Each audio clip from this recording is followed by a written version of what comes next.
Follow us on Twitter @BrandX Podcast. Follow us on Instagram @BrandX Podcast. Like us on Facebook. Facebook.com/BrandX Podcast. Are you ready? I'm ready. Yeah, I'm ready. Welcome to the BrandX Podcast.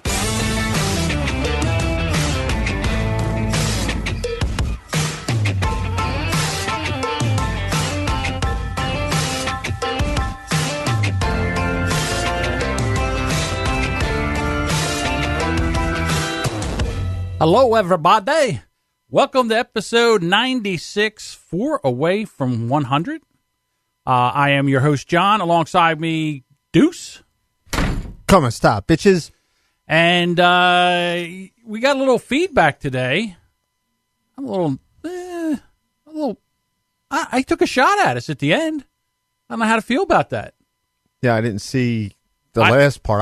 I saw the whole opening sequence this morning when I rolled out of bed drinking coffee. But yeah, I didn't. I saw it this morning. Where I left off, Joe said yes.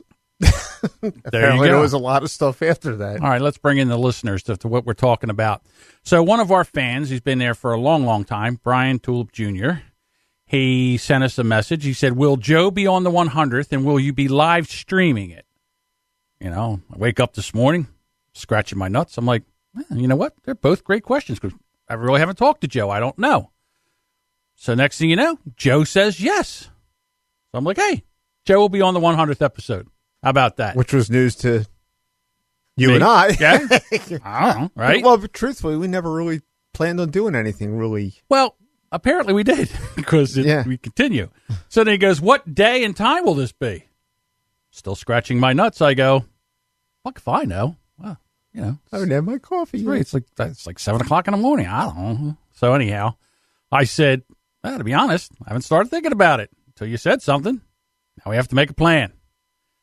Well, you made a comment like 8 episodes ago when it was your 2 years since you started, and you decided that the 100 would be the big one, and you were going to do something. So that's why I asked. Glad somebody's staying on top of things. LOL. Oh. So then I went. It always sounds like a golf ball being forced down someone's throat to me. Like, yeah. Was that funny? How was that? So I was like, all right, you're right. We need to make a plan. Well, very civil back and forth. Thanks for reminding me. I think maybe it's time to step up. I think that's where I left off. And then I ran about doing my chores. Me too, but I knew we were going to talk about listener feedback, so I brought it up here. This last one here, I don't know. For a man that claims to be on top of everything, I think he's talking about me. Well, he would be right. In this week's podcast, seems like you're slacking to me. Slacking? What the fuck? Now, okay. We come out here every week. We try to put something out. Not every fucking show. You know how many people work on this show? 2. Me and you. Mm-hmm. You and I. Yeah. Deuce and I. A staff of 2. A staff of 2. Do you know when Deuce starts working on the show? 10 minutes ago when I walked down the steps. 10 minutes when he walks down the steps and hooks up his computer. That's when he starts. So, every once in a while, listen, I can't hit a home run every goddamn time. We try. And that was the Roseanne one, right? Yeah, it was the Roseanne last episode. one. Yeah, okay. Okay. To Brian's point, when I listened to it back, I didn't have the energy that I normally have when I do a podcast. I wasn't as fired up as I normally get when I do a podcast. Well, we're also trying, in your defense, we're also trying to keep the length of the show down, and there was a lot of stuff that was edited out.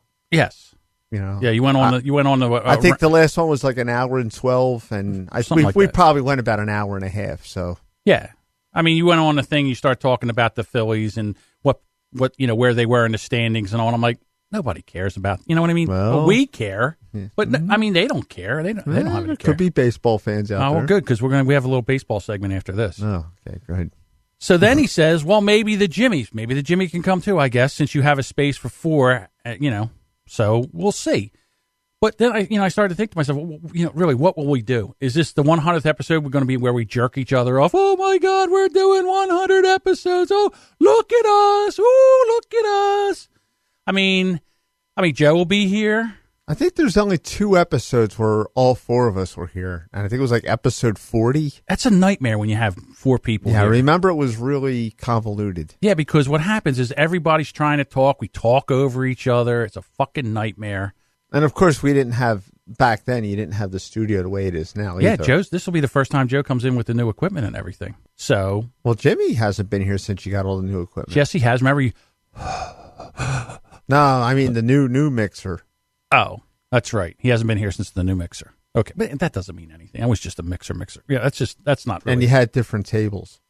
We Okay. we were closer together. Yes, you were closer together. Because So- you started going to that broadcasting Right. schooling, and now we've got this right. So magnificent. I guess episode 95 wasn't all it should have been.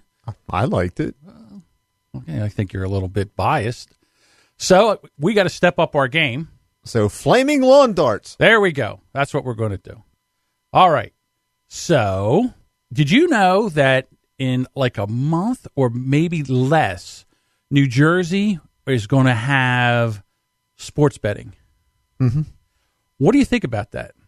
The state was wired up to do that quite a long time ago. This is a little inside baseball. When I was a lottery agent, when they reconfigured the system with fiber optics, and the state did that close to 30 years ago, that was the intention. They wanted to do online betting through lottery agents, which would have been awesome because I would have made a lot of money as a lottery agent. So you think that you think that I'm going to be able to go to the same place I buy Powerball tickets and put that was a bet down on the? That was the intent 25, 30 years ago, but then it was kiboshed mostly by the casino industry, right? And spearheaded mostly by Donald Trump because he had 3 casinos down there because he's a smart businessman and he knew that would take money out of the casinos. That's why he got out. That was his job. Yeah. Okay. So the reason I'm saying that is because although it would really be neat to be able to go take and bet like on the Eagles game or something like that, I don't think I'm going to. You know why? I'm a mush. A mush in what way? A mush is when someone takes, I'm a cooler. So in other words, if somebody's having a winning streak or something like that and I jump on and bet, that is when they start losing. No, you're a jinx. I'm a jinx. Case in point. Last weekend, or I think it's almost 2 weekends ago, I had the bet with Lisa and Sam from I Shake My Head, their podcast, when the Jays came in here. Mm-hmm. Now the Phillies were doing really, really good. Like they won 8 out of 9, 8 out of 10, 7 out of 10 or something like that, and they were doing great. I bet on them. They lost two of the 3. They lost the series to the Jays. The Jays weren't doing well at all. They were doing horrible. Since then, the Phillies are now, since they played the Jays, the Phillies are now 4 wins, 8 losses. They're on a road trip right now. They were playing the Cubs. I don't even know if they won this game because they might have lost this game. I think they lost today's game. Okay, so they lost today's game. When I came, I was listening to the game. When I came in, they're on a 10-game road trip. They've already struck out 108 times on this road trip. So I've successfully, because I bet on the Phillies, a stupid wager. Now, the final today was 4-3 Cubs. Yeah, they were killing people. They were scoring all kinds of runs. There was no lead they couldn't come back from. It was like 2007, 2008 all over again. And now I make one stupid wager, one stupid bet with another podcast about the Phillies. And now it's it. It's over. Season's done because I bet on it. It's done? Wow. It's done. They're not even halfway through. We haven't even got to the All-Star break yet. I jinxed them. There's no way. And here's the other thing. When the Eagles were playing this year, there was a couple times where I said, "Oh, I want to, I should go." I know people that I could put a bet down with. All right, and I was going. I said, "No, don't you dare jinx this team," and I wouldn't. The other thing is, I would start watching the games, and then the Eagles would be down by like 24 points or something like that. Shut the fucking game off. I said, "I can't watch this." No, you're like Joe. Yeah, I shut the game off. And then my daughter's like, oh my God, they're coming back. Turn the game back on. I'm like, no, I won't. I'll watch it afterwards. Because I record it. But I turn it off. I turn it off. They came back and won. That was a Dallas game was like that. Joe was over our house watching it, and the first half, I think Dallas was ahead like 9-7. Well, yeah, but something like that, and then the Eagles wound up crushing them like 72-9. It's just they never scored. They never scored again in the second half. So and Joe was like losing his shit. I said, you're very annoying to watch a game with. Oh, he's nothing. You should watch a game with me. He doesn't. I'm telling you, I lose my shit. Like, well, I told you, I broke a recliner one time when I jumped out of the chair, slipped, fell back into the chair, and broke the edge, broke the arm right off the fucking recliner. I screamed so loud that they're like, God, calm down. You're going to have a heart attack. Like, I throw shit, yell, curse. I don't get to that intensity when I watch sports. Oh, it's if something's like a really bad call, like an umpire, like an egregiously bad umpire call where your opponents capitalize on it because of that, then I tend to lose my shit. But I haven't broken furniture. Well, although I have thrown the washing machine outside in the garage. Okay, let's see. When I was, this was before I was married. Well, maybe I was just married. It was like 1997 or 1998. The Eagles were playing the Dallas Cowboys. They were down by 2. They drove down to like the 10-yard line. There was 2 seconds left on the clock. They were going to kick a chip shot field goal. They were going to win by 1 point. I'm all excited. I'm standing there. I'm waiting. They go to kick. The guy muffs the snap, and he can't kick it. They get tackled. They lose by 2 points. I kicked the coffee table so hard, I broke my toe. No, that'll teach you. Oh, God. It hurt like a bitch. Was that a teachable moment? It was a teachable moment, but so then wear work boots when watching the football game. It was like, oh, he smelled the stuff. Oh, the game's over. They lose. I'm like, motherfucker! Ah! Oh, hopping around, and it was, oh, Did you go to the hospital? No, because you know what they do? They just tape the one toe to the other one. They don't do anything for that. Yeah, they splint it. Yeah, it was no big deal. I just limped and cursed for a while. But yeah, I kicked the coffee table so hard I broke my toe. And I mean, I broke it because I had to reset it because it was like made like a left. Like instead of coming straight out, made like a left. And I had to all I did was because I panicked because I had my socks on and I saw my toe sticking out the side like that. And I just panicked and I just kicked it the other way. Swell up like a bitch inside your boots, dude. It looked like a grape. It looked like a grape, but I didn't miss a day of work. But see, that's what I'm saying. So I don't bet, but it would be neat. I don't know. Maybe I should. You know what I'll do? I know what I'll do. I think ultimately it might be a bad thing because it'll take a lot of money out of the communities. And what I mean by that is when Genghis had his restaurant, he had said, yeah, I voted for gambling in New Jersey, casino gambling. And that went on the ballot in 1976. Right. And I think Resorts International opened up in 1978. And he noticed then how much less money he started making when all the casinos started opening up, because any disposable income that people had at that time, it was like such a novelty. You had to either go to Vegas, right, or there was nothing to do. If you wanted to gamble, you went to Vegas. Now it was in your own backyard, and it took a lot of money out of the local businesses, here, because people were like, hey, let's go to the casinos. Absolutely. And then the casinos wound up buying out all the restaurants down there. All the restaurants thought that they were going to clean up.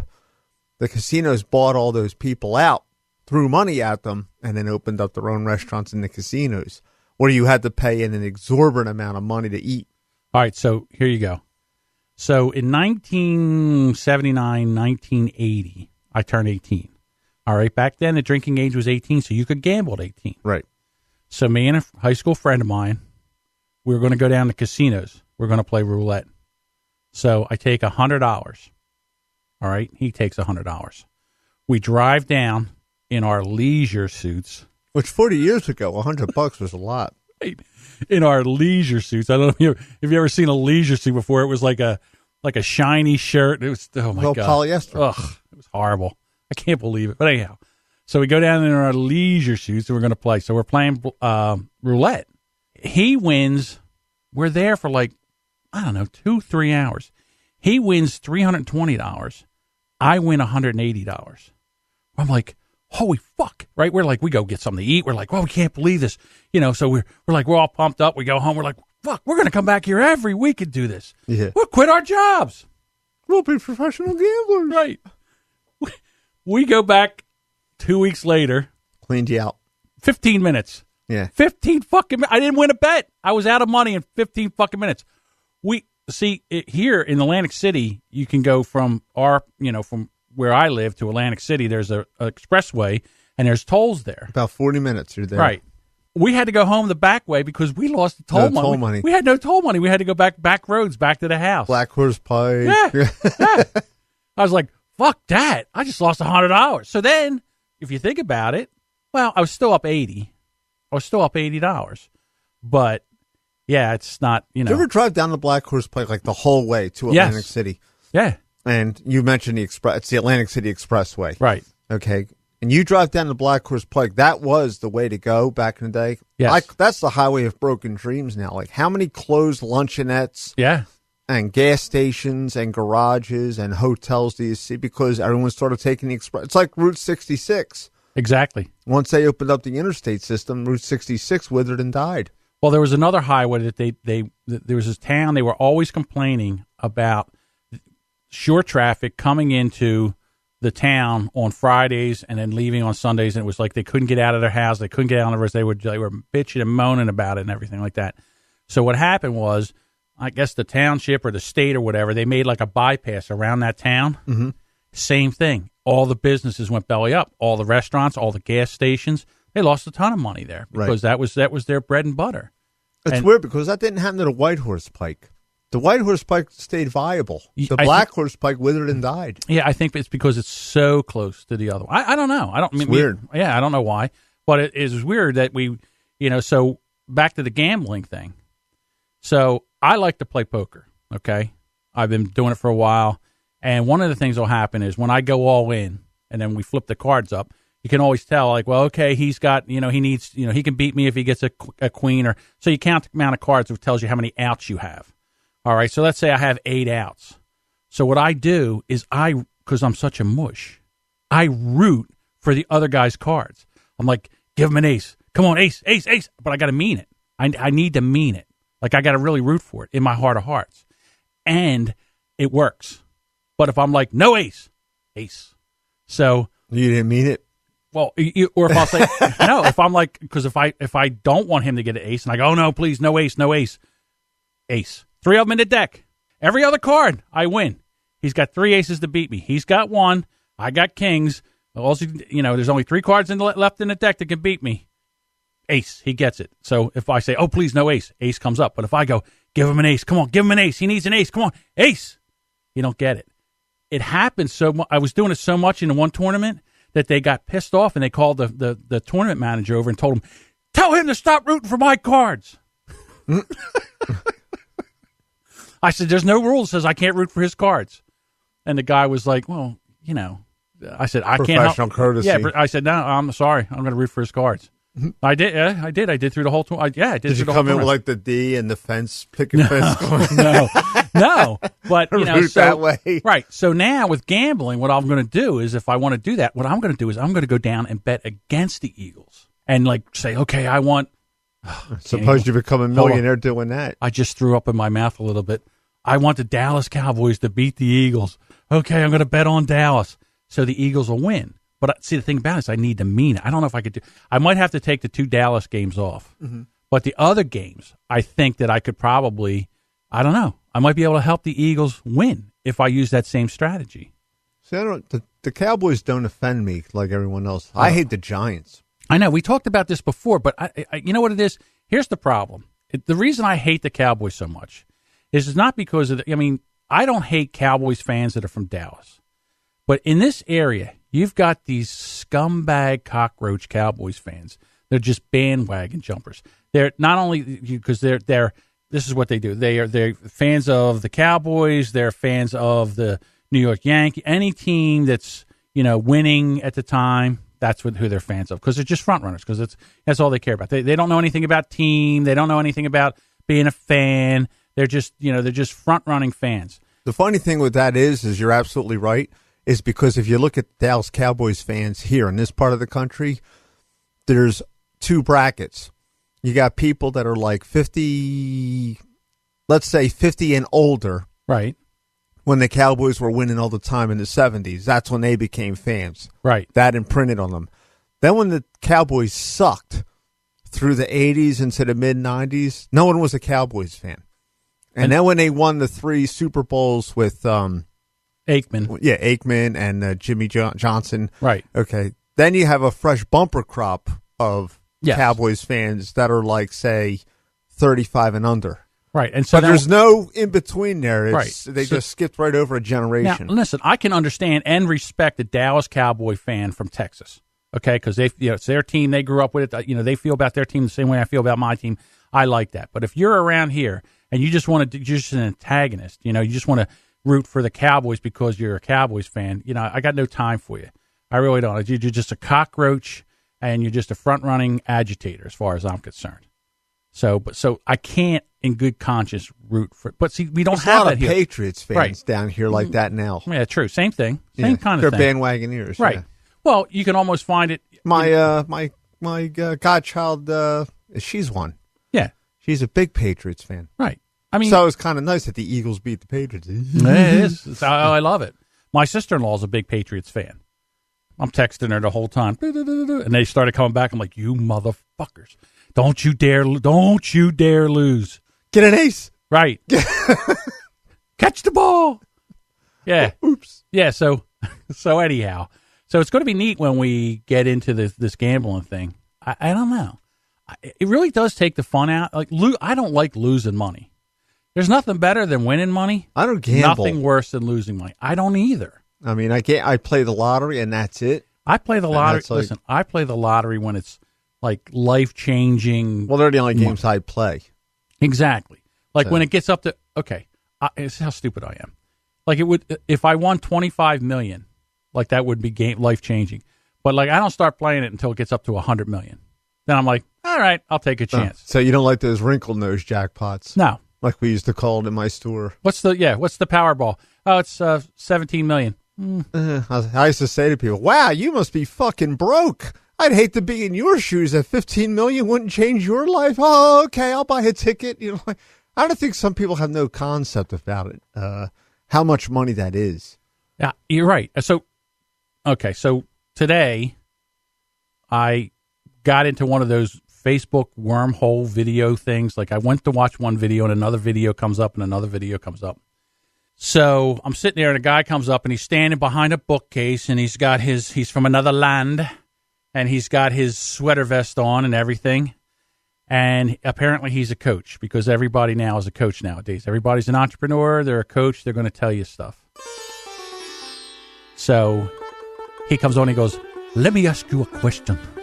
If I gave you $86,400 for a day, what would you do with it? That's an exact amount. Oh, that's what you just see. You see, I piqued your interest, okay? So what would you do with it? Would you give some of it away? Would you go on a trip? Would you give it to your family? What would you do? It's a gift, but at the end of the day, any money that's left over is gone. But the next day, you get another, when you wake up, you get another $86,400. And I'm like, if I get that every day, fuck it. I don't care if I sleep in. When I wake up, I do what I want. So then he goes, so everybody, you, me, everybody, we get 86,400 seconds. And each second is precious. And it's like a gift. So it's like money. And you can take and you can do with what you want. And you can take it and you can spend it or you can bank it. Most people get up early so they can make the day. They can take advantage of the day. They can get as much of that 86,000. At that point, I would have moved on to like a superheroes video. All right, yeah. So I'm sitting there and I'm listening to him. I'm out. So then, of course, I'm sitting there. I'm like, you know what? It would be pretty cool to have $86,400 a day. I mean, oh my God, I'd have a house here and I'd have a house here, and I would go back and forth between the houses. I'd never be cold again. Like I would look to see what the weather's like, and I would just go to the house where the weather was nice, But then I thought about it. If I have 86,400, everybody has it. Everybody has it. So who's going to drive me to the airport? Not the there's no Uber because he's got $86,400 too. The only way that works out for me is if I get $86,400 and you get $86.40. But that doesn't happen that way. So as I'm just sitting there the whole time, I'm like, that everything you just said makes no fucking sense. Yeah, because that goes right out the window. Yeah, you said it with such passion. Oh, and every entrepreneur gets up. Well, not only that, whenever somebody has an accent, people think that person's smarter. Really? Oh, yeah. Do you ever notice, like, on TV? If you're watching TV, like, the guy with the British accent, like... Oh, okay. Yeah, because... Some accents, not all. That's what I mean, but... Yeah, I have an accent. I mean... Nobody... I'm talking non-United States accent. Oh, okay. Yeah. Down at the car dealership that I used to work with. Mm-hmm. Guy's from London. Got a British accent. Everyone thinks he's charming. Oh, yeah. I mean, he's a nice guy. Don't get me wrong. Yeah. But you know what? It's just like, the British guy. They all run to him to buy a car from him because it's like, well, he's got a British accent, so he must know what he's talking about. He's James Bond. Yeah, it's the weird. So that always made me wonder. So if I went to London, right, speaking like this, would I sell like cars? Because it must be reciprocal. I don't think so. No, I think it does because a lot of guys I know that were in the service. Oh, yeah? When they go overseas, it's like, people, the chicks love them because they're Americans. It's just like, I know. Like hip deep in the poontang. I know. Well, we had a friend in college, Wave, and he could do an excellent British accent. Wasn't that excellent? Well, I thought it was good. Well, look at your accent. I don't understand what you're talking about. What, I can't hear? I thought he did a very, really good British accent. And the girls used to like it. They used to but he couldn't hold it. It would devolve, and then he would do the Australian one he thought he could do, and then that would devolve into like a weird British accent, and the next thing it was just like. I just think you're jealous because you couldn't do one. I know my limitations. Okay. I know I can't do one. I think you're. Why would I be jealous of something like that? I think you're jealous because you couldn't do one, and you saw that he could do one, and you're jealous of it. That's what I think. Anybody can do one, and anyone can do one badly like he did. I think, it'd be neat to do accents. Here's the thing. How could I get rid of my lazy South Jersey accent? Dictation classes. Diction class. Well, I actually did some should I get into this? Okay. So I actually did some studies on this, right? Because I have really been trying to change the way I talk. I've been really trying to change things because, like this last episode, the one that Brian didn't like, the one that I was a little lazy on, whatever he said. The thing about it is that I've been trying to change things in practice and do all this other stuff. So then I was like, well, okay. So then I was like, symptoms of fat, lazy South Jersey tongue. I didn't write that down there, but I was looking at it. And here, one of the things is, if you've had multiple head injuries, you can't form the words that you've had. You can't form the words the way you need to form the words. Yeah, but there's probably people that have had multiple head injuries and they can. Right. So what has to happen is you have to go back and start from ground one. Start from ground zero and then ground one. Not only do they, not only do I fuck up the words, I pick ones that don't even work. John invents parables. Right, exactly. Go back to ground zero and start over again. So one of the things I have done now. Well, okay. So this morning, and the other thing is, not to interrupt, you just did like a herbism. You combine metaphors. So basically, we haven't done herb in a while. So what you did was, instead of saying you start at ground zero or you start at the first floor, right? You combine the two of them and made it ground one. What happens is you have to go back to ground one and get the swordfish. You have to get So if you really want to get better, you have to go back to ground one. You can be under a lot of stress too. Yeah, see, my favorite metaphor that he fucked up was when he said, that way, you go into the Echo Drug and you do that, and I'll go in there and do the survey in the other store, and that way we can kill two birds with one bush. And you're not allowed to laugh. You are not allowed to laugh because he would get furious at you.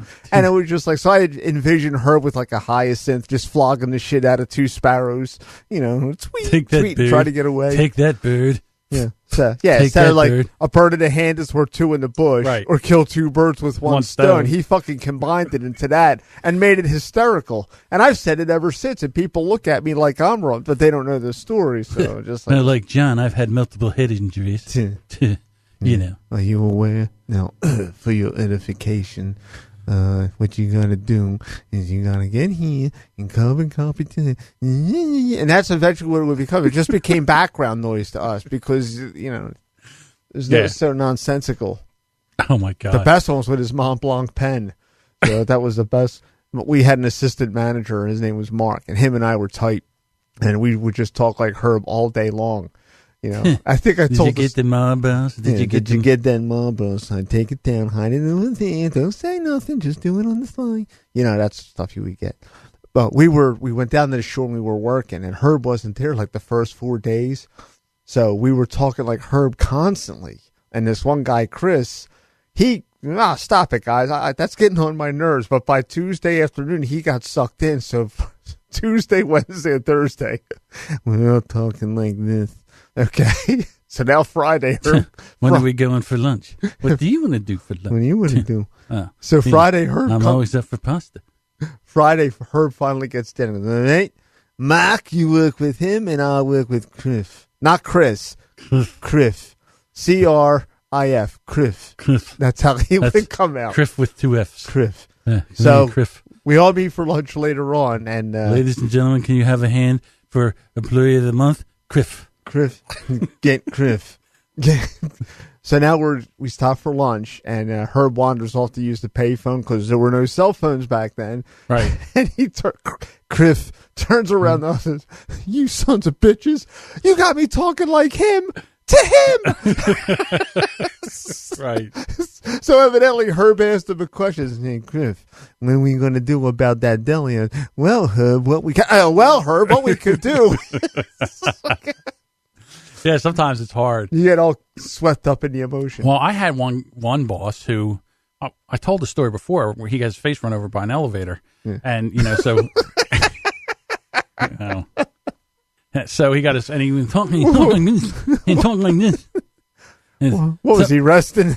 I'm tired. This looks like a good place to rest my face. So he made a mistake and he paid for it. I mean, listen, the guy's in constant pain, and I'm sure it's horrible. But before we went on this tangent, you were talking about ground one and and addiction classes. Right. I kind of like. Yeah, I'm beyond that now. We're all, I'm on a roll and you stop me. We moved on now. I know. He's in constant pain. He's in. Yeah, so I would call him and I'd say, I will call him Herb. I'd say, "Hey Herb, I'm having I know what it was. It was me and another mechanic. We were new. We were younger. So we were having a problem. We were just like, we couldn't get this elevator running, and we were there. We were trying all this, trying different stuff and all. So finally I called him. It was like Friday at 4:30. We're out of ideas. We just didn't know what to do. And I was like, please, send somebody that's smarter than us over here to help us. Because they have guys, they call them like troubleshooters, and then they have these guys that are like adjusters. So I said, can we get somebody over here? Can you, Bill or Mike or somebody? So he's like, well, what's going on? I said, well, I told you earlier. He says, yeah, it's Friday, 5 o'clock. What are we going to do now? Yeah, have you guys in there? I'm like, well, I told you about it. Now we are, and here I can't. What am I supposed to do now? It's time to go, and we don't have an elevator around. The building's fine. I said, what do you want us to do? He goes, what I want you to do, I want you to take him and that other asshole, go up to the top of the room, hold hands, and jump the fuck off. That's what I want you to do. So then I come down, and I said, oh, he's pissed. He goes, well, what did he say? I said, well, he wants you to take hold my hand and go up to the top of the room and jump the fuck off the roof. And he goes, my God, you do that well. Yeah, I guess I do. I haven't done that voice in a long, long time. Okay, Chris. Yeah, he's probably retired now. This might be dead. Nah, I would have heard. Okay. Because, they called me. That's when, guess who's dead? Yeah, guess who's dead? Was it him? I don't know. Anyhow. Herb might be dead. Hopefully he's on fire. You don't think you would know if Herb was dead? Well, I don't know. He moved to California. And, well, I mean, you would think that somebody would, he would die, then somebody, with the way things go through social media and everything, you would think that Diane would find out. She's still in the industry. Yeah, but he just vanished once he moved away. Yeah. How old the fuck was he? I don't know. You could always Google him. Hold on. It's right. I mean, he'd be 89. Oh, he's probably dead. Yeah. And he had his kidney taken out. My kidney. Oh, no. Yeah, he lost a kidney? Yeah. Cancer. Oh. Yeah, you young. That's another Herbism, because that came up, and, Mark was like. Herb. Sorry. But Mark was having a little bit of issues at the back door there. He had hemorrhoids and whatever. So he was a little bleeding, bleeding from the rear. So like, you better get it checked out. Then this is exactly what he did, in this tone of voice. You better get that looked at. I'm telling you, you young guys, you go to the bathroom and you see a little blood and you think, it's just hemorrhoids. It's cancer. And Mark was like, cancer? Jesus Christ. Cancer? Can't it just be hemorrhoids? No, it can't. It's cancer. Like my cancerous kidney. My kidney. I do that to Uncle Bob and Aunt Linda. Like, my kidney. My kidney. All right. Herbism. So anyway, the whole time I'm doing this, in the back of my mind, I'm thinking, is this funny, Brian? Is this funny, Brian? Fuck. Now, he wrote that. He's going to ruin this episode, too. He's living rent-free in your head. He is. Brian is living rent-free in my head. Damn it. Okay. Want to do some nonsense in the news? Yeah, that's what we're here for. Okay, let's do that. All right, so you know how I am a fan of social media. A fan. So, and the Twitter. Or addicted to social media. Right. So, apparently, the team president, Brian Colangelo. Wait a minute. Brian. Yeah, that was pretty good. Colangelo. That's not how you say it. Colangelo. Right. Team president fired Brian. Oh, he actually resigned. So, they were going to fire his ass. Oh, of course they were going to fire his ass. So, this is really funny because what happened was there was a couple of accounts that this one, I guess it's like a website. It's called ringer.com. So, they have like all these guys that are sports writers. This ringer.com has hired these guys, and they do a great job. They like dig in and they get like all the like things you didn't think about. Like they're not lazy. Like they dig into a story. So there was these accounts that were just sitting there, and they would have information about the Sixers that they really shouldn't have. Like this was like an anonymous account. There wasn't really anything on it, and they would have these, and they would tweet at the players, and they would tweet at at different general managers, but they had like medical information like nobody knew.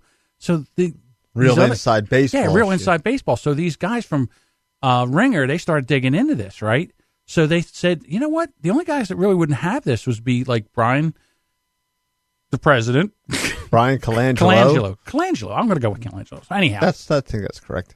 So they had, so then what they did was then they call the 76ers to say, hey, do you have a comment on this? Because we think that this is somebody from inside your organization, because they would only have this information. Nobody else would have this information. As soon as they called the Sixers, the account's gone. They were gone. They were deactivated immediately. Yeah, that's pretty on the nose. Yeah, they're like, well, wait a minute. We only called one person, yeah. Right? So what happened? So they started digging into this. And here they found out that Colangelo's wife, Barbara Buttini, she's from Italy. Or Italy, if you're Irish. Either. She was the ghost tweeter.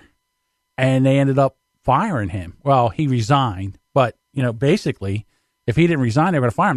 They had an investigation. Like, they hired a team of lawyers and investigators to go in to see if they could find out who the account was from. Not only was it the inside information, like you had said, but he was also bullying the star players. Yeah. The guy had like 5 Twitter accounts like somebody else, and it'll remain anonymous. And but basically he was just like talking shit on his own players. Right.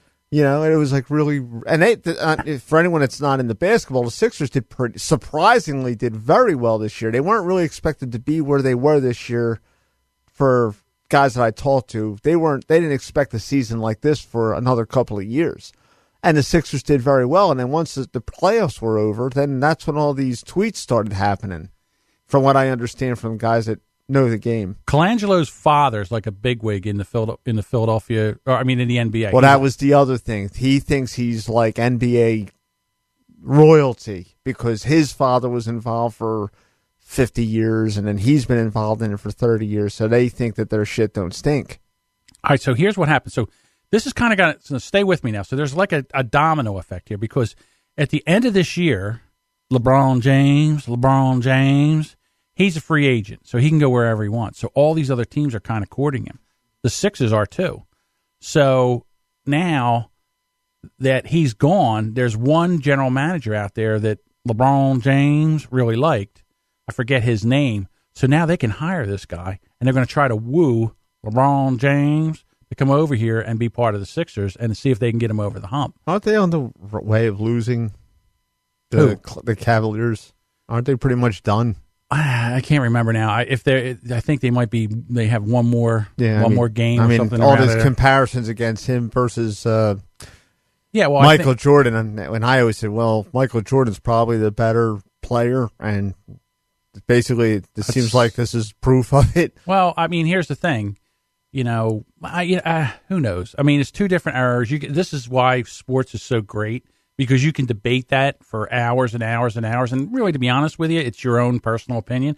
It's really not a side, because you can't even really use the stats because it's different. Well, I was just going to say, when you look at the stats. Yeah, it's different era. That the rules were different. And some rules didn't change. But some did. Like a three-pointer is a three-pointer. No, I know what you're saying. And, again, at the time, Michael Jordan was the best in basketball. Now, did LeBron James eclipse that? I don't know yet, but he's still got a couple years left. I think Larry Bird is a better player than LeBron James was, based on the stats. Well, look at you. Just he's Larry Bird. People forget how awesome Larry Bird was. He was, but I hated him. I hated really? that whole. Well, it's because he was from Boston. He was from Boston, and we had all those. Remember, I was. You're just a hater. No, I'm not a hater. I'm a team. My team, my Sixers. They're my team. When in the '80s, when they were good, like when they won the championship. And how'd you feel about Pete Rose when he was with the Reds? I hated him. Right. When he came to the Phillies, you loved him. See, absolutely. You're so shallow. No, it's my team. When you're either with us or you're against us. When he was a good player, is just a good player. Okay. See, but I'm a fan. I'm a homer. Well, you can. It's not to say that you can't. Not to be confused with a homo. It's not that you can't root for your team, but basically, stadium seats are sold on the strength of when other teams come in and have star athletes. Right. So, like in the '70s, when the Big Red Machine won the World Series back to back, my dad took us to quite a few Phillies games at the Vet in the '70s, and that's when the Phillies were on their climb upward, and we would always go see the Reds play because you were going to see Joe Morgan and one of the Perez and Pete Rose. I mean, that's what it was a great team. Yeah, I'm going to go to the Phillies game June 26th. They're playing the Yankees. Yeah. It's just like, that should be a pretty good. We do this every year. My team, we all go and we we tailgate and we trailer up easy up tents and beer, and we cook, and it's a smorgasbord. It's a great time. You drink out. There's nothing like tailgating before sports games. Getting a good meal in you and going in and watching the game. It's a lot of fun. But that game's going to be swamped. Yeah, I mean, it's going to be it's going to sell out. Well, of course, not only because of the Phillies and the people here that want to see the Yankees, but New York's only 2 hours away. Not even that. Yeah, so New York's all their players are going to. Plus, you got all the transplanted fans that are in New Jersey already. Their fans they're only an hour away. It's the same thing. Oh, like 2007, 2008. Oh, let's say 2007 to like 2012. The Washington Nationals, they weren't good. So what happened was when the Phillies would play the Nationals, everybody would jump on a train. They would all go down to National Stadium. They would take over the stadium. Yeah, it would be like being at a home game. Same thing with the Mets. Right. So what happens now is the Phillies weren't really good for a couple of years. They haven't been good. Now it's turnarounds. Now the Washington fans are coming up here and taking over this stadium. So I'm just trying to think. How much do you think a team president in the NBA makes? What kind of yearly salary? I would have to. I have no idea. Think $1 million? I don't know if he would make that much, but I'm sure he probably gets options like, 500,000 maybe. I don't know. I'm just trying to think how, could you imagine, what would you do if you had a job like that and everything, and then you come home and you find out your wife is on Twitter and now you're fired and you have now you don't have a job and he's poisoned now. Nobody's from what I understand, him. He basically blamed his wife and his son, but it was him doing it. Oh, so based on what the guys that I work with that are really into basketball, what they said. So this guy he was like someone else that had numerous Twitter accounts. Then he tried to claim that his son, and what a lower than whale shit thing to do. My son did it. but they found out it was him because he had the information. He's still out. He's still out of a job. Yeah, well, he's done. So anyhow, I hope he socked his money away. So hopefully that now they'll get this new GM and LeBron James will be over here. Well, he's at the tail end of his career anyway. Yeah, but he's good enough with these young players and stuff like that. They could actually win a championship. Who are they playing anyway? Was it? Who are they playing? The Cavaliers. The Cavaliers are playing the Golden State Warriors. Oh, that's it. Golden State. Right. I was thinking Vegas, but that was the hockey. Vegas is the hockey. I think if that's not over, it's going to be over soon because like the Vegas Knights, they came in and they won, and I wanted them to win, but Washington's giving them a shellacking, to be quite honest with you. So we'll see what happens. Speaking of Vegas, Larry's back. Oh, is he back in town? Well, I saw it on Facebook. He's he moved back east. Is he? Where's he at? Where's he near? Is he? I don't know where he's living. I just saw that he's back, and one of his sisters had him over. Should we bring him in? Well, I'm not sure where he's living. I'm not going to get him. I remember Here's the thing. I remember him saying at one time that he was considering Delaware, which is the wise thing to do, because I'm looking to get out of this hellhole. But yeah, me too. So it's just I don't know where he's at. Interesting, very very interesting. So, but he's back. Yeah, kind of cool. And we want to talk about the Eagles with this whole debacle with the White House. What are your thoughts on this? I'm pissed off at both sides. Well, I could not care less. Yeah, the one thing that I will observe I can't care less. I could care less too. I don't care if they the go. One thing that I will observe is like I don't know the name of the hockey player back in 2012. He didn't go to the White House because he didn't like the former president. Exactly. And he was a horrible, wretched person via the press. The press excoriated the guy. Oh, how dare you do that? So you had only the whole team essentially of the Eagles didn't want to go. They're all heroes. Right. That's well, okay. So one hockey player was excoriated, but 40 football players or 50 football players are heroes. I see what you're saying, but here's my outside thing. of that, it's just I don't really care. My thing is, I don't know if you know this, but I'm not a fan of the guy President Trump. Okay, or of Donald Trump. I'm not a fan of Donald Trump. Okay, I know he's the president, and the president has. But I'm not a fan of the guy. I just think he's he fires up. Everything he does, he uses it to fire up his base. His people. He could give a shit about anybody else. It's like he's very, in my opinion, divisive. Okay, now you could say the other people are too, and you know what? I'll give you that. But the thing about it is, he caused all this shit stirring in the NFL about standing and all this stuff and the tweeting and all that stuff. I got to be honest with you. If I was a football player, I'd be like, fuck him. Why are we going there? Why do we care? Why are we going to stand there with him? So, you know what? They didn't go. He said that, oh, you're not going to come? All right, well, guess what? You're not invited. So it was a kind of a pussy move by both sides. I don't know why it took this long because to my memory, every time a team was invited to the White House after a championship, it was like not soon after the game concluded. Maybe. Like during the World Series, like the World Series generally ends like in October, maybe early November by the time the dust settles with the parade in the town. And usually that's when the baseball team was here, was in November. Same thing with the Super Bowl. I remember seeing the teams with the president in February, March. So obviously there was some kind of back and forth between the Eagles organization and the White House trying to coordinate this. And then it gets to the point well, if only 10 of them are going to show up, why bother? Then they said it was only going to be 3. Mm-hmm. So then I can see both sides. So anyhow, right now they have these OTAs, these organized team activities, because you're not allowed to have practices. So after this all goes down, it's like the first day of OTAs. Now Doug Peterson, the coach of the Eagles, has to go out. You couldn't fit a person in the press room, like national news. They had it on, they broke through. Here's the Eagles coach, and he's going to talk. And he read a statement. He says, okay, well, what happened, and we're moving past that. And, unfortunately, things didn't work out the way, we wanted to. And, that's the way it is. And I'm done with it. That's in the past, and we're moving forward. I'm here. He says, but, I'm glad to see you guys are all here for OTAs. Wow. We really appreciate it. Welcome, because there's all these people in there. So, just trying to put that stuff behind you. But it is ironic and very fitting that of all the teams that would happen to, the Eagles, it would have been. I think it probably would have happened with any, no matter who won. Right.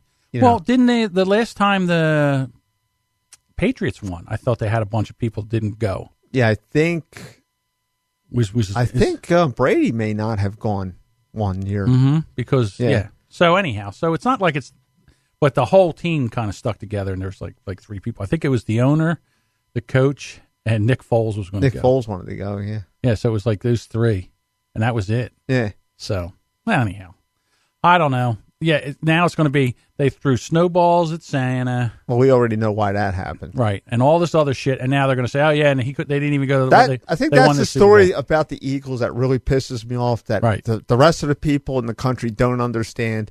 It's like, oh, yeah, Philadelphia hates Christmas. You know, nothing could be further from the truth.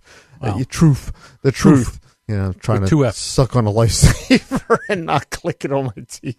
Right. But my uncle was at that game, and the reason they booed the Santa Claus was, okay, yeah, there was beer involved, everyone's drinking, but for whatever reason that year, the Philadelphia Eagles organization got like Billy Bob Thornton and Bad Santa. Like they said it was like the scrawniest Santa Claus in this moth-eaten, scroungy, dirty, disgusting Santa Claus outfit, and that's what the fans were booing.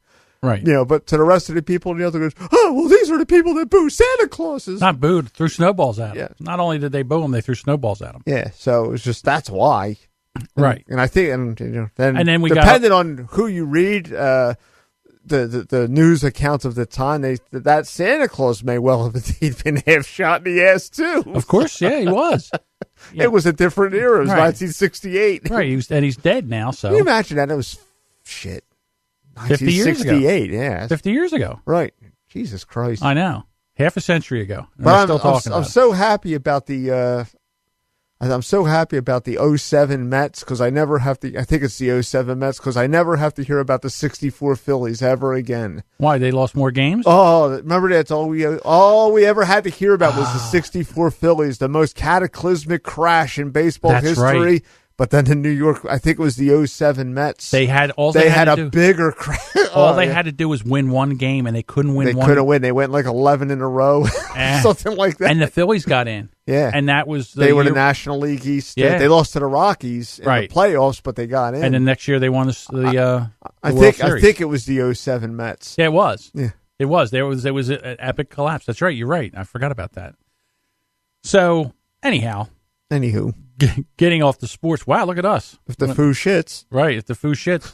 Now I know what that means. Yeah, it's another thing, too. Like, you don't give me, you say shit that you think I know. Like, you tell a punchline of a joke. If I didn't hear the joke, I think you're over there mumbling about something in a book. All right, you say foo shits. I'm like, well, I don't know. Yeah, well, you don't read any literature either, so right. I can do that anytime I want. So you said something. You mumble a lot. And you said, oh, if the foo shits. And I'm like, okay, if the foo shits. You didn't even take a breath. You just kept plowing right through. It meant nothing to me. Space shuttle. Right. So you get a text from Jerry, formerly of Bad Cop, and he's like, foo shits, John didn't even get it. No, I didn't get it. So do you want to tell the joke? No. I told you the joke already. I know, but the microphone, here's the funny thing. All right, we're doing a show here. All right. So now we just talked about the foo shits. Now, other people that haven't heard the joke don't know what the foo shits mean. So now I'm going to try this. Oh, you're going to Google the joke? I'm trying. And foo bird. It would be the foo bird. FOO, I guess is how they spelled it. Here it is. I can't believe you're doing it. What's the answer to this? Someone I knew long ago used to tell a story, and the others said it was a old joke about a missionary, a Polynesian tribe, and a flock of birds of a type called foo birds. The punchline, or moral, was, if the foo bird shits, wear it. Anybody know the joke? And that's the Google, right? That's it. They don't have the joke on there? Of course, I'll tell the joke. So wait a minute. I'll read it. There's different they got the joke there. Okay. I think they do. So let me just try this. And of course, the way I told you the joke earlier is the way that I had heard it. I think it's basically a standard salesman joke, and I think that's why Jerry knew it. Okay. All right. An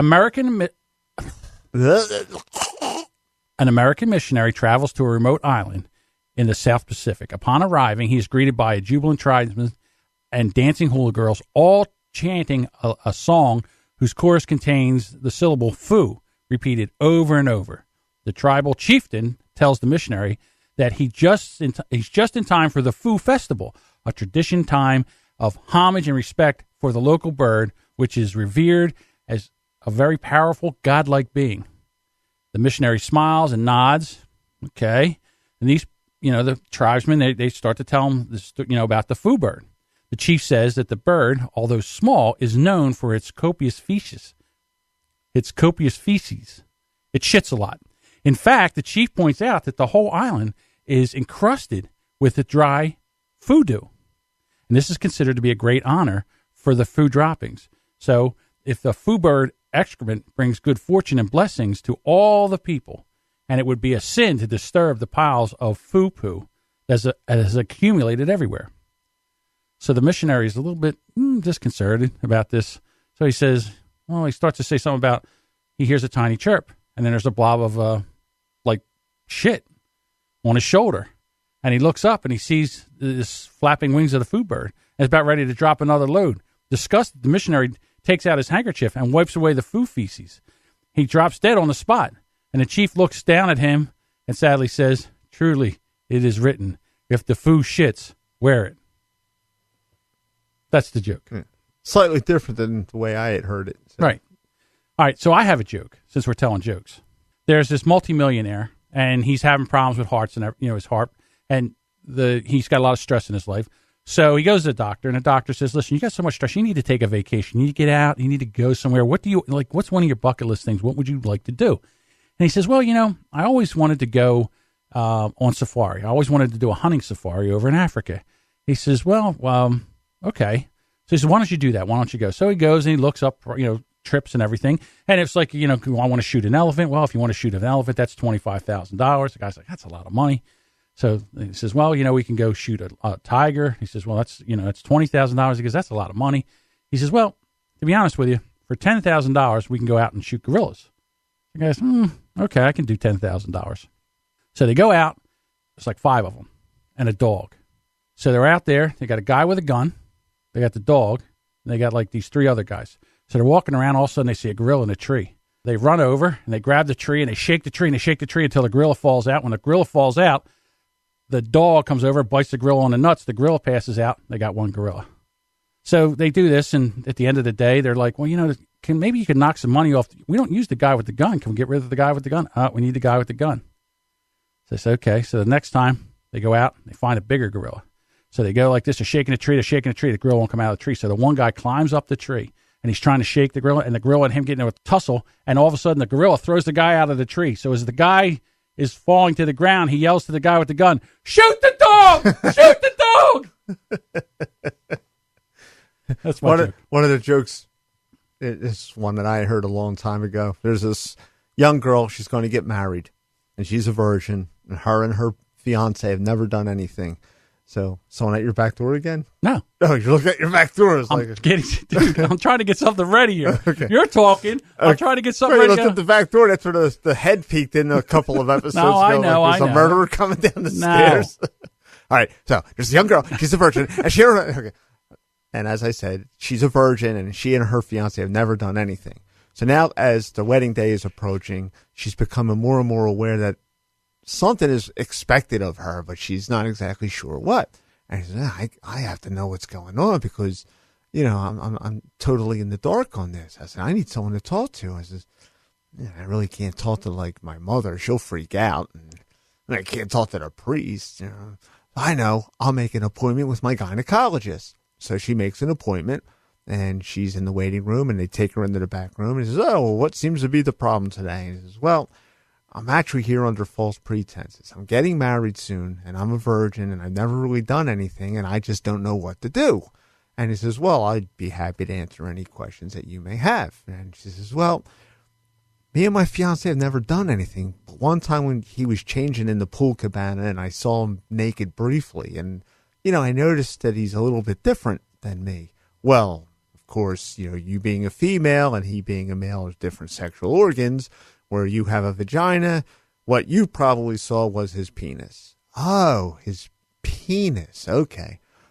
Now, at the end of this penis, it was like kind of like this flared out ending to it as well. Oh, so he's circumcised. That is the head of his penis. Oh, the head of his penis. He wasn't an anteater. So, now, set back from the head of the penis about 15 inches, there were these two round things just like hanging there. And the doctor says, I don't know about your boyfriend, but on me, those are the cheeks of my ass.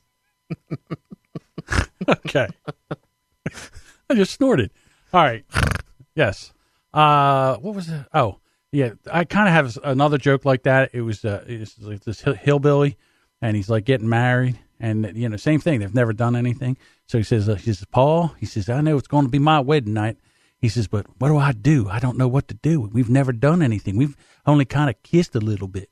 And he says, son, what you do is when you get ready and she gets undressed, you find the hardest thing you have and you shove it in where she pees. And he says, okay. So she comes out, she gets undressed, she gets in the bed, and he runs in and grabs his bowling ball and throws it in the toilet. Anyhow, that's enough of the jokes. A hillbilly that bowls. That's what's so cool about jokes is because when you examine them on a logical, like, right.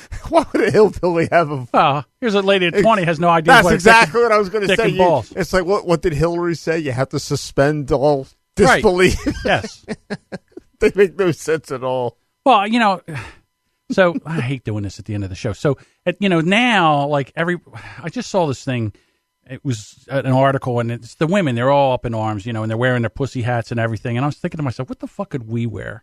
Like if we decided to have our own, we were going to have our own march. You're dressed like a rooster. No.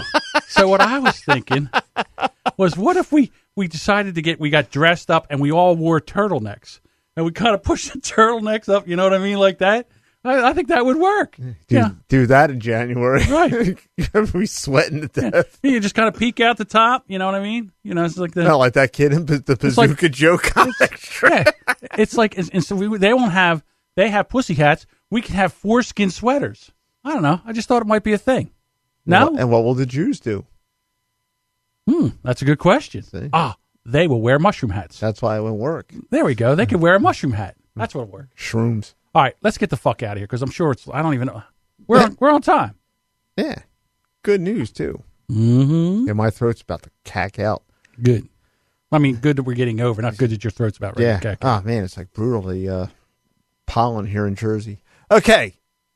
If you are looking for some other great independent podcasts to check out, we highly recommend these podcasts. The Jason and Mindy podcast, starring Jason and Mindy, part of the Hush Your Face Network. I caught some shit because I fucked up Jason's name again. Oh, yeah? Well, I guess you should. I did. I don't know what it was about. It's about the 19th time you've done that. I know. Putting Y's in the poor guy's name, calling him Jeff. Oh, it's terrible. Who's Right with Doug and Anthony, part of the Hush Your Face Network. Are we still part of the Hush Your Face Network? Have you heard anything about the Hush Your Face Network? Well, I depend on you for that. I don't know. We'll see. I'll look into that this week. The difference between us with Jason, Mindy, Stephanie, and David. I'm looking forward to this episode coming out because they did an episode with Dino Red from the Shiznit Show. Yes. That should be a lot of fun. I'm a little jealous. I want to be on the difference between us with Jason, Mindy, Stephanie, and David. Well, Dino's from there. I understand that. See, it's kind of but see how that works. I know we don't have anyone near us. Okay, let me apparently let me unpack this again. Even though I'm not there physically, I could still come in. I could still come in over the internet. Well, and maybe be part if you of the stop episode. fucking up Jason's name, they'll let you in. Yeah, maybe he will. I don't know. I shake my head. I shake my head with Lisa and Sam from Nova Scotia. Yes, from Nova Scotia. So they, sometimes you try to help people, and I do. I really like if somebody has a problem, I really try to help them. Sometimes something happens, and you make shit worse. They have this really neat recorder. It's a digital recorder, and it records. So they have they had like lapel mics. And I said, well, we should try them to see if it makes the show sound a little bit better, your audio sound a little bit better. So they tried. I sent them these adapters. They tried plugging it in. It didn't work. They sent me the audio. It was horrible. I said, okay, well, let's just, let's just go back and we'll do just the way you used to. All right, let's not get crazy. Let's not, we tested it. Didn't really work. Let's go back the way you normally do it. So then Lisa says, John, I'm trying this now, and it doesn't look like the same. I said, well, send me the audio. Holy shit, it was horrible. So I'm like, what the fuck? What the way they used to do it? Yeah. So so I'm like, oh, all right. So now there's no way I can look. Like I can't, I don't know what their computer situation is. So that, like she's taking pictures of the thing and she's texting them to me. So I'm like, okay. So I'm panicking in the inside because they're recording 2 shows because they have vacations coming. And unlike, we take weeks off, they step up, they do 2 shows and they have one in the bank and, they never miss a time. Unlike me, it comes out when I can. All right. So make a long story short, they're recording tomorrow. So I'm like, I'm panicking. So I'm like, okay, let's try that. I'm talking on the phone to her. I'm like, okay, let's try this, try that. So finally, after about an hour back and forth, we got the audio back to where it was again. And I'll be honest with you, I'm not even sure what happened. I'm not even sure. Gremlins. I don't know, but I was like panicking. So they got some shows coming out. Speaking about one in the bank. Oh, rumor has it that Okay, let's go there. Okay. You're taking vacation in 2 weeks. Right. Going to a wedding in Puerto Rico. Puerto Rico. All right. So I was going to, I can do one or two things. I could either bring a guest host on here, but it's so close to the 100th episode that I really don't want to do that. So we always have that episode 66 and the lost episode. Mm-hmm. So for that week, I will dig in and I will bring out the lost episode. Yeah. So it'll still keep us, on track for when we'll do our 100th episode. Right. And I might actually I'm going to talk to Brian, see if he wants to call in since he's causing so much stink over this. See what happens. Not 100% sure. I think you'll find that episode is better than you thought it was. You keep saying that. We'll find out.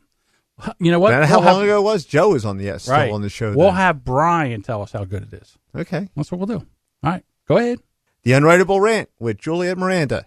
Driveway drinking. It's driveway drinking time. Pontiac Solstice. Top down sound. Can't wait for that. Favorite color red. Mm-hmm. Married as fuck with Randall and Brooke. They're all kinds of T-shirts, beer mugs, a lot of swag over there with fondues. Fondues? Well, fondants, whisker biscuits. Xerox machines and bidets and jacuzzis. Yeah. But, so check them out. I like that show, too. The Robin Slim Show with Robin Slim and Sleepy Lucas, who may or may not be part of the Hush Your Face Network. I don't even know what's going on with that. I'm going to have to talk to Rocky and see I don't even know. I haven't heard anything. Haven't heard from him. I don't know nothing, to be quite honest with you. The Story Behind with Emily Prokop. The Horribly Awkward Show with Sean Fuller, which may or may not be part of the Hush Your Face Network. Stop saying that. The Jeff Pert Show. Just a look on your face. Jeff Gary. Yeah. Please don't let him say that again. The fuck? Do the Jeff Pert one over again. Okay. I kind of stepped all over you. The Jeff Pert Show with Jeff and Gary. Everyone has a podcast with Adam and Brian. Bold and Belligerent with Lauren, Josh, Luke, and Adam. Brilliant Observations with Jessica and Melissa.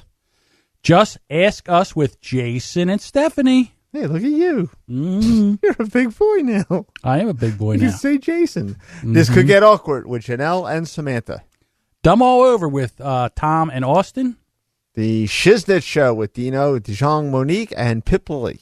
And Amy and Misspelled Amy. Secular Soup. No show this week. Amy with a Y. Her, what's that called? Her intestinal thing. What's that called? What she had? Crohn's disease? Crohn's disease. It fired up. She had to go back in the hospital. Did you put a hex on her like you did Eric Lindros? No. Okay, just checking. Unless you disrespect my mother, then you get a curse put on you. Is that what he did? Oh, yeah. What? How come I'm first hearing about this at the end of this? Always at the end of the shout-outs. Well, you leave your best hand. All right. So what did he do? Oh, he's an asshole. Okay. I'd rather not tell the story. Really? Yeah. Wow. I just hold grudges. Well, I mean, if 20 years strong. Somebody disrespects your mother, I can understand that. Well, all right.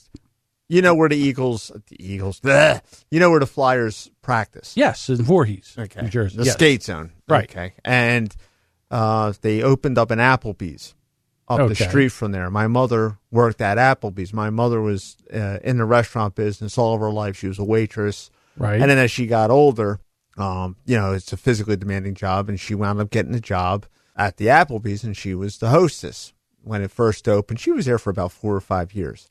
Well, in 1997, that was when the Flyers made it to the Stanley Cup. and it was basically the skate zone is right down the street from the Applebee's.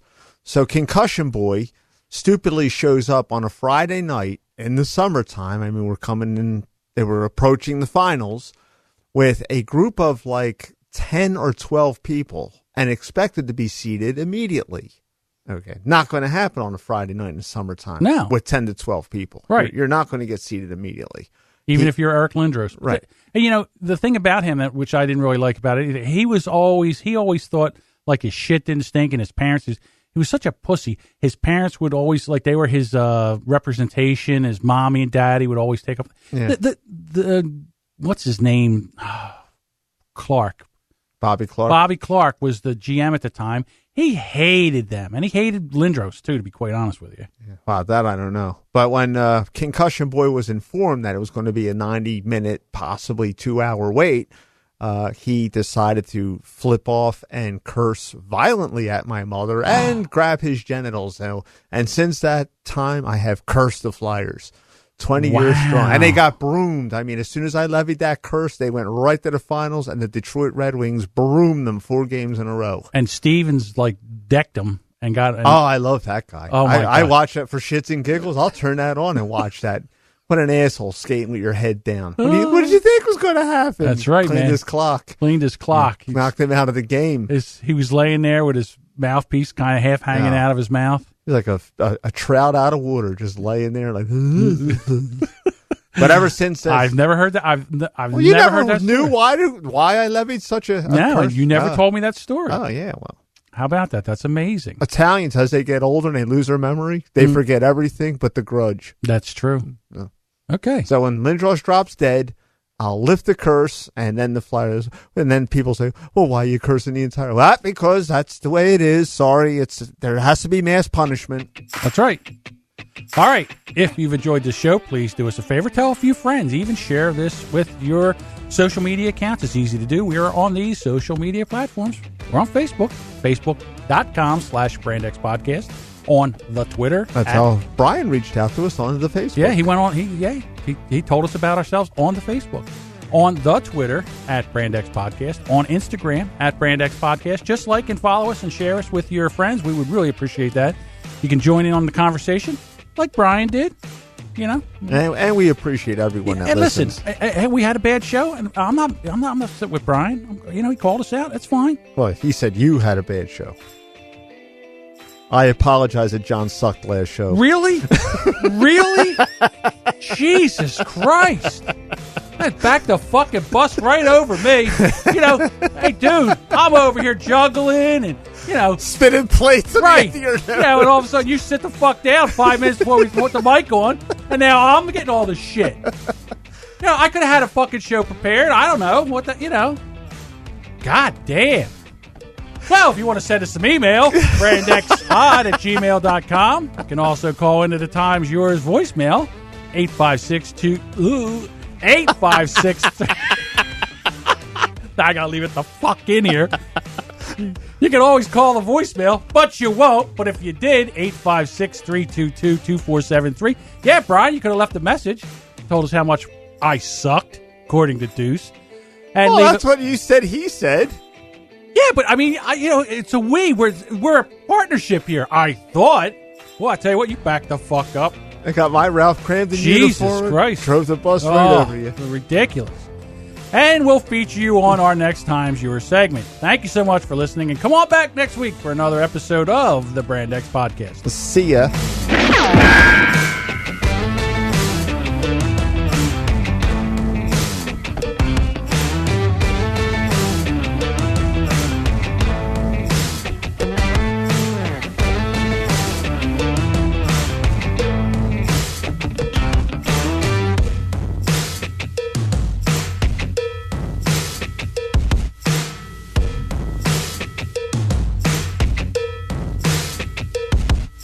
Will you shut the fuck up so I can end the recording? That's it. We're just getting into it.